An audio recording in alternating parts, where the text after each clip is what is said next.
You've only had a few shows and already you've made headlines. Well, you sound surprised, Terry. I mean, obviously that's been my whole career path.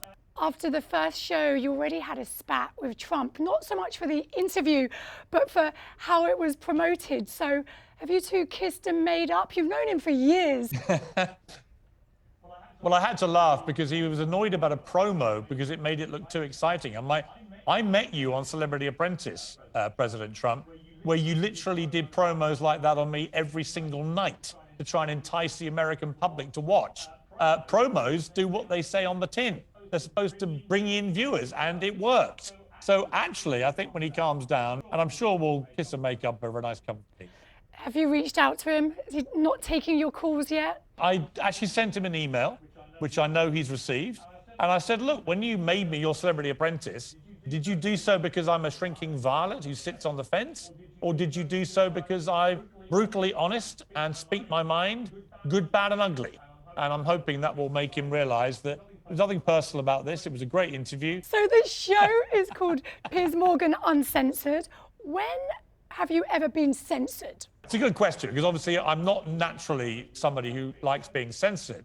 But you may remember that a year ago, I had to leave the morning show in the UK, Good Morning Britain, because Meghan Markle complained to my boss that I didn't believe what she told Oprah Winfrey in that 2-hour wine-a-thon she did with Prince Harry. And then you may remember that Sharon Osbourne defended me that week, and she then got fired from the talk. So you had Sharon on the other night, and she spoke about just how hard it was when she lost her job and how she cried for like 3 solid months. You're very good friends, so just how terrible a time was that for her? I was really worried about Sharon, really worried. You know, I know she's had a lot of times in her life when she's felt suicidal, when she's had really difficult things to deal with her family, a lot of health issues with many of them.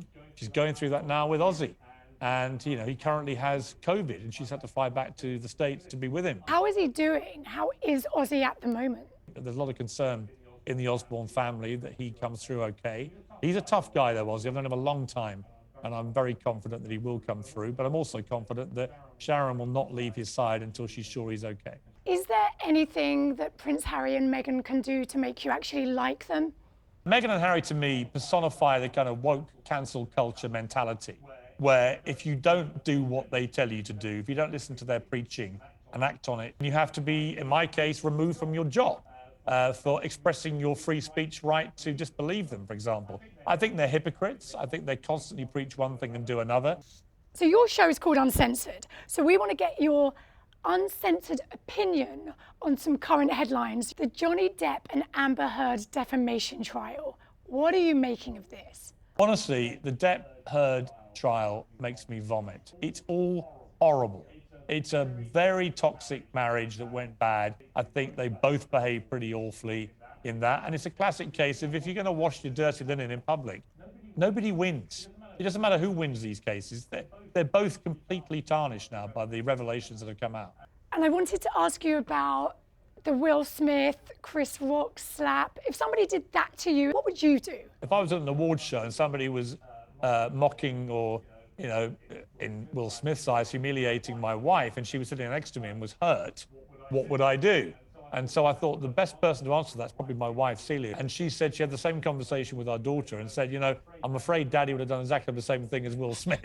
And I think he just boiled over and snapped and did something he now regrets. He's apologized. We should let it go.